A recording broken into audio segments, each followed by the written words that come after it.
Good evening. Abraham Lincoln here.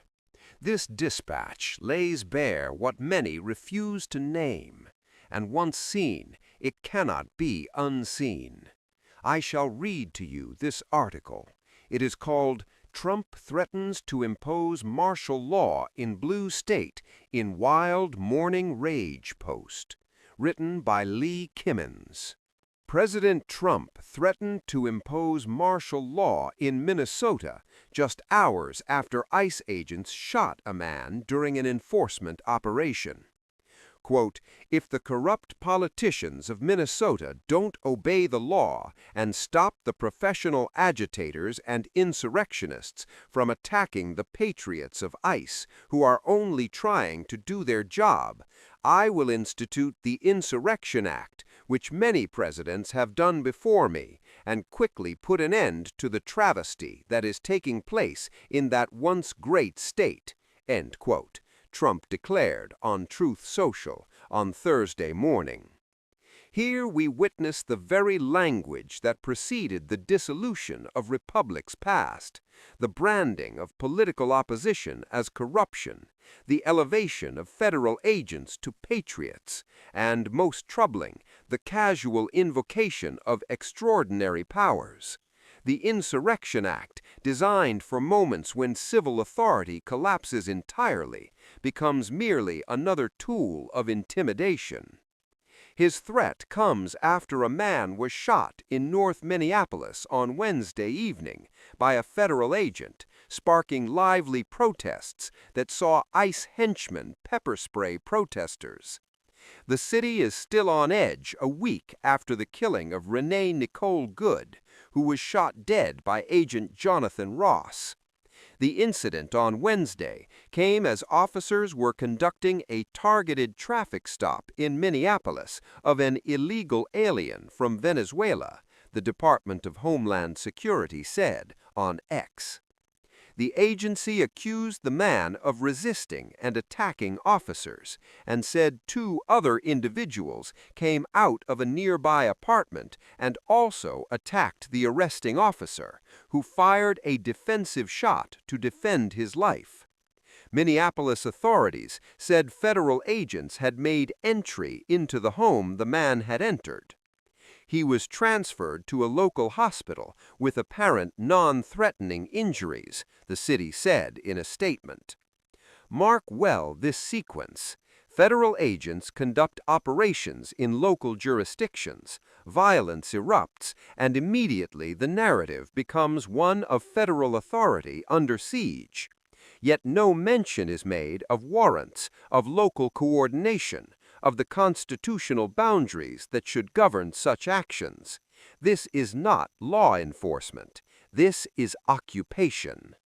Leaders in the state have spoken out against the presence of ICE in their cities and demanded an end to what they described as an occupation. Tim Walz, the governor and a frequent target of the president's attacks, issued a call to action to Minnesotans in an address earlier on Wednesday.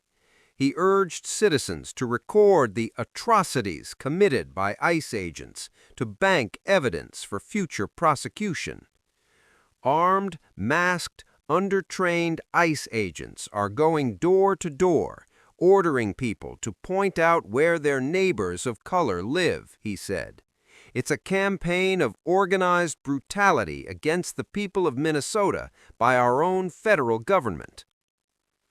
Point out where their neighbors of color live. These words should chill every American soul. For when a government begins cataloging citizens by race, when neighbors are compelled to inform upon neighbors, we have crossed into territories from which republics rarely return. This is not the enforcement of law. This is the machinery of oppression wearing law's uniform. Walz called on Minnesotans to carry your phone with you at all times to help us establish a record of exactly what's happening in our communities. He also told residents accountability is coming in the voting booth and in court.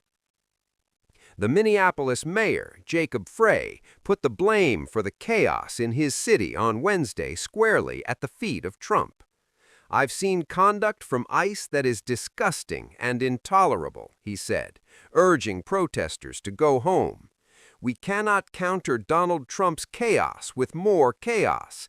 Anyone who is taking the bait tonight, stop. You are not helping the undocumented immigrants in our city."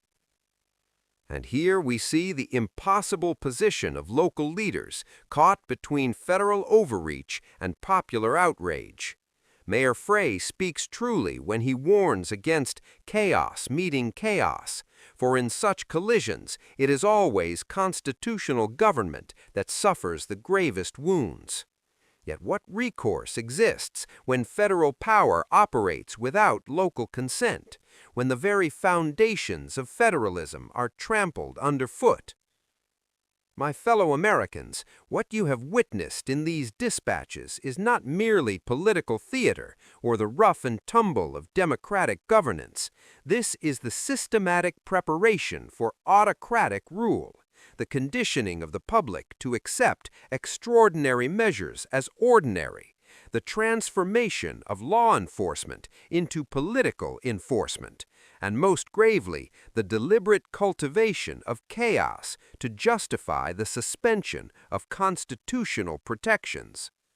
When a president threatens martial law, not in response to rebellion or invasion, but as punishment for political resistance, when federal agents conduct door-to-door operations asking citizens to identify their neighbors by race, when the very language of law becomes the vocabulary of oppression, then we must recognize that we stand at one of those moments in history where the choice is not between parties or policies, but between the preservation and the destruction of constitutional government itself.